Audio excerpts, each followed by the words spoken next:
بسم اللہ الرحمن الرحیم نحمدہ ونصلی علی رسولہ الکریم۔ حضرت ابو ہریرہ رضی اللہ عنہ سے روایت ہے کہ رسول اللہ صلی اللہ علیہ وسلم نے ایک موقع پر صحابہ کرام کو مخاطب کر کے ارشاد فرمایا، سبق درہم مئۃ الف درہم، ایک درہم لاکھ درہم سے بازی لے گیا۔ صحابہ کرام کو تعجب ہوا، ایک شخص 1,00,000 درہم خرچ کرے، ایک شخص 1 درہم خرچ کرے، ایک درہم 1,00,000 درہم سے بہتر افضل کیسے ہو سکتا ہے؟ ایک درہم 1,00,000 درہم پر کیسے بازی لے آ سکتا ہے؟ چنانچہ صحابہ کرام نے سوال کیا، یا اللہ کے رسول، یہ وہ کیسے؟ آپ صلی اللہ علیہ وسلم نے فرمایا، ایک شخص کے پاس 1 درہم تھا، اس نے اسے خرچ کر دیا، گویا کہ اس نے اپنی کل دولت خرچ کر دی۔ ایک شخص کے پاس 2,00,000 درہم تھے، اس میں سے اس نے 1,00,000 درہم خرچ کیا، گویا کہ اس نے اپنی آدھی دولت خرچ کی۔ یہ حدیث سنن نسائی میں آئی۔ اس حدیث سے 2 باتیں معلوم ہوتی ہیں۔ ایک یہ کہ اللہ تعالیٰ کی بارگاہ میں مقدار اور کمیت کی کوئی حیثیت نہیں۔ اللہ تعالیٰ خلوص کو دیکھتا ہے اور کیفیت کو دیکھتا ہے کہ کسی بندے نے اپنے مال میں سے کتنا کس جذبے سے خرچ کیا۔ ایک آدمی لاکھوں درہم خرچ کرے لیکن وہ نام و نمود اس کا مقصد ہو، وہ خود نمائی چاہتا ہو، اپنی شہرت چاہتا ہو، یہ چاہتا ہو کہ لوگ اس کو سخی کہیں، فیاض کہیں، خوب مال و دولت خرچ کرنے والا کہیں۔ ایسا شخص چاہے جتنا اپنا مال خرچ کر دے، لیکن چونکہ وہ اخلاص سے عاری ہے، اس لیے اللہ تعالیٰ کی بارگاہ میں اس کی کوئی اہمیت نہیں۔ ایک مشہور حدیث میں ہے کہ قیامت میں اللہ تعالیٰ کی بارگاہ میں ایک ایسا شخص لایا جائے گا جس نے دنیا میں خوب خرچ کیا ہوگا، خوب فیاضی دکھائی ہوگی۔ وہ کہے گا کہ اے اللہ تعالیٰ، میں نے دنیا میں تو تیری راہ میں خوب خرچ کیا۔ اللہ تعالیٰ فرمائے گا، تو جھوٹ بولتا ہے، تو نے تو اس لیے خرچ کیا تھا کہ لوگ تجھے سخی کہیں، وہ تجھے کہا جا چکا، پھر اسے جہنم میں ڈال دیا جائے گا۔ اس حدیث سے دوسری بات یہ معلوم ہوتی ہے کہ صدقہ و خیرات کا حکم ہر شخص کے لیے، مالدار کے لیے بھی، اوسط آمدنی والے کے لیے بھی، اور معمولی آمدنی والے کے لیے بھی۔ مالداری روپے، پیسے، مال و متاع، اسباب زندگی کی وافر فراہمی ہی کو نہیں کہتے ہیں، بلکہ مالداری اصلاً دل کے مالداری ہوتی ہے۔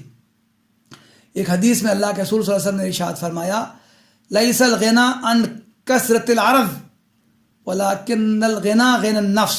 مالداری مال و اسباب کی کثرت کو نہیں کہتے ہیں، بلکہ مالداری اصلاً دل کی مالداری ہوتی۔ بندے سے مطلوب یہ ہے کہ وہ اپنی پاک کمائی میں سے خرچ کرے۔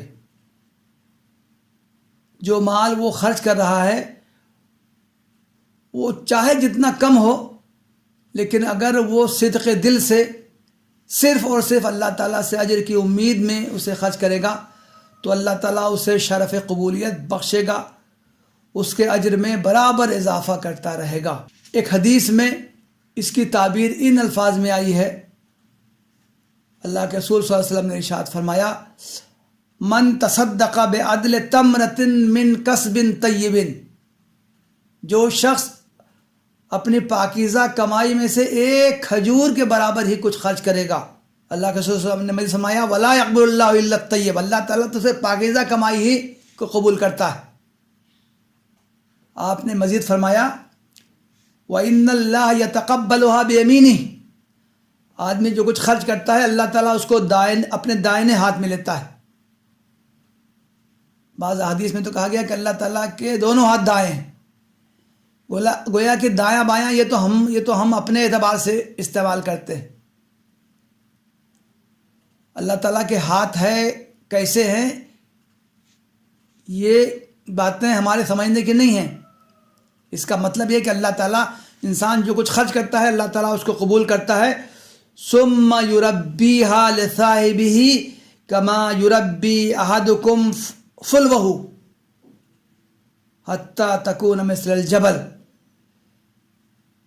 جس طرح کوئی شخص اپنے جانور کے بچے کو پالتا ہے، چھوٹا سا بچہ ہوتا ہے، پالتا ہے، کھلاتا پلاتا ہے یہاں تک کہ وہ خوب بڑا ہو جاتا ہے، اسی طرح کوئی شخص اپنی پاکیزہ کمائی سے اگر ایک کھجور کے برابر بھی کوئی چیز خرچ کرتا ہے، اللہ تعالیٰ اس کو قبول کرتا ہے، اس میں اضافہ کرتا ہے، اس کے اجر کو بڑھاتا رہتا ہے یہاں تک کہ وہ پہاڑ کے برابر ہو جاتا ہے۔ گویا کہ اللہ تعالیٰ کی بارگاہ میں جو کچھ صدق دل سے خرچ کیا جاتا ہے وہ مقبول ٹھہرتا ہے اور اللہ تعالیٰ اس کے اجر میں اضافہ کرتا رہتا ہے۔ حدیث میں صدقہ و خیرات کی بڑی فضیلت آئی ہے، اس کے مقدار پر کوئی زور نہیں دیا گیا ہے، آدمی سے جو ہو سکے، جتنا بھی ہو سکے اس کو خرچ کرنا چاہیے۔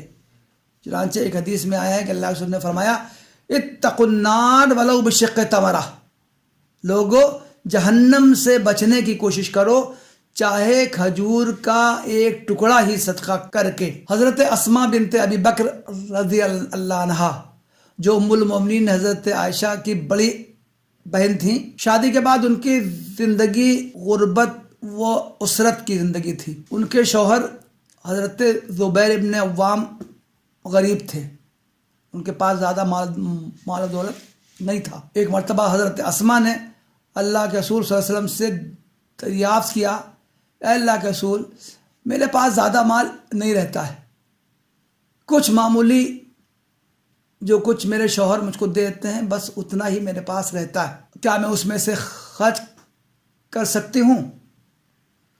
اللہ کے رسول صلی اللہ علیہ وسلم نے فرمایا انفقی ولا تحسی فیحصی اللہ علیک، ہاں خرچ کرو، خوب خرچ کرو، گن گن کے نہ رکھو ورنہ اللہ تعالیٰ تم کو بھی گن گن کے دے گا، ولا توئی فیوئی اللہ علیک، باندھ کے نہ رکھو ورنہ اللہ تعالیٰ بھی باندھ کے رکھے گا، اللہ تعالیٰ بھی تم کو زیادہ نہیں عطا کرے گا۔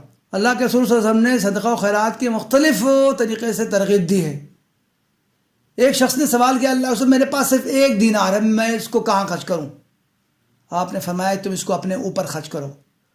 اس نے کہا میرے پاس 1 اور دینار ہے، آپ نے فرمایا اسے اپنے بچوں پر خرچ کرو۔ اس نے کہا میرے پاس 1 اور دینار ہے، آپ نے فرمایا اسے اپنی بیوی پر خرچ کرو۔ اس نے کہا میرے پاس 1 اور دینار ہے، آپ نے فرمایا اسے اپنے خادم پر خرچ کرو۔ اس نے کہا میرے پاس 1 اور دینار ہے، آپ صلی اللہ علیہ وسلم نے فرمایا اسے جہاں چاہو خرچ کرو۔ مال و دولت اللہ تعالیٰ کی نعمت ہے، اس نعمت کا شکرانہ یہ ہے کہ آدمی اس میں سے اللہ کے بندوں کا حق پہچانے اور حسب توفیق ان کو بھی نوازے۔ وآخر دعوانا ان الحمدللہ رب العالمین۔